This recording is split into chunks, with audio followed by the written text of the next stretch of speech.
Hello everybody, Mason at Stampin' Auto Guitars here. This video is know where you start.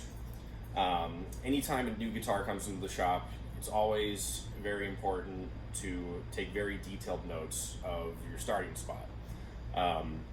This is going to be important because, let's say for instance, you have a difficult guitar that's giving you issues and you come back to it a couple days in a row, you're trying different things, you're maybe shimming the neck or taking any number of different avenues to get the guitar playing where it needs to be.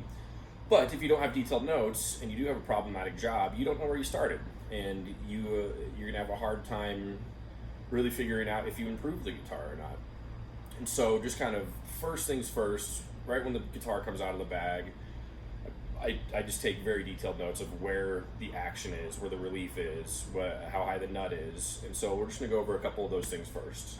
First things first, I see what the action's at. Action is going to refer to string height on the instrument. Get this view a little bit more. And we're gonna take two different measurements. We're gonna measure the low E string and the high E string and see where those are at. So this instrument, also this is a string action gauge. It's got imperial on one side, metric on the other. When it comes to string height, I'm going to talk in the metric realm. So this instrument, we are at 1.6 millimeters on the bass side, and I'm at 1.25 millimeters on the treble side. All this stuff, you always want to write it down.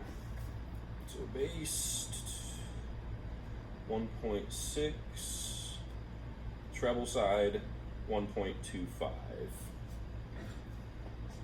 Next, what we're going to check is the relief, and that's going to refer to the bow in the neck, or back bow in the neck in the negative case, but this neck looks like it should be about where it needs to be. We're still going to check that where it's at. So taking your 12-inch straight edge, you're going to put that on the first fret all the way down to the 12th fret. Then take out your feeler gauge and see how big of a gap right over the 6th fret you have. See how wide that gap is.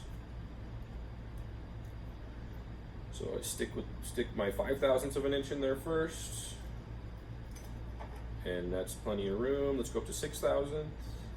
Getting close. 7/1000ths of an inch feeler gauge, just barely slides in there. 8/1000ths won't go in. So on my bass side, I'm gonna have 7/1000ths of an inch of relief. Just like measuring the action, we're gonna measure the relief on the treble side of the neck as well. 7/1000.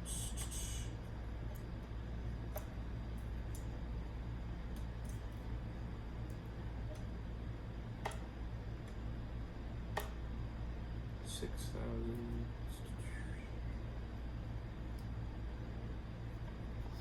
On the treble side, I've got 5/1000ths of an inch of relief. Again, write those things down.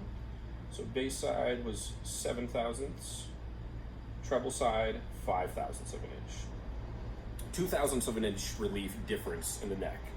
So what that means is there is a slight twist in this neck, which 2/1000ths of an inch, that's totally normal, that's totally standard.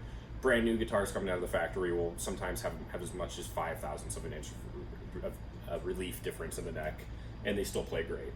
So this is totally not an alarming number whatsoever. 2/1000ths of an inch is really not much, so we're not going to worry about the twists in the neck there.